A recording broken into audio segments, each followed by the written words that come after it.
how to get the Flatiron building in the background. Probably can't see it very well, but it is actually a triangular prism.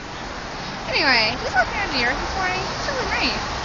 But I was thinking, I was like, oh man, I totally wish I could get a loft in New York and meet artists and stuff. And I realized, yeah, and I also wanted to share a row house with my sister. And it's just like the time has passed for those things.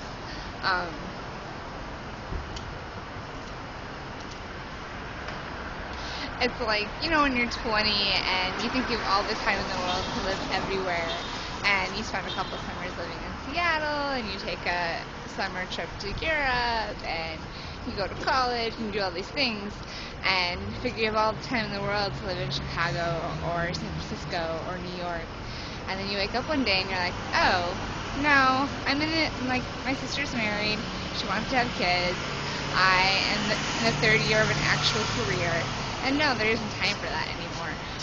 The truth is, I spent my 20s living in the woods and on an island. Not an island like Manhattan, but an island with lots of coconuts and bananas and fish and a lot of water. But, you know, I don't know. Island might be better. Yeah, it's the one right down the middle. Alright, so New York may not be as pretty as a lake in the mountains or a lagoon underneath the shade of a coconut tree, but it is pretty in a different way. The snow is nice right now, and there's a lot of things to do. So, and honestly, if I lived in New York, I'd just be catching the bus to go down to DC to go to the museums down there, because the point is traveling and getting away for the weekend. Yeah, so it's gonna be fun. I can't wait. Yeah, here is to some Broadway shows and the Museum of Math. I don't think I'm going to get to go to the Met this time. Maybe next time.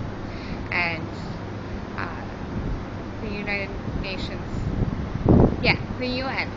There's apparently like tours of like the UN building and the library.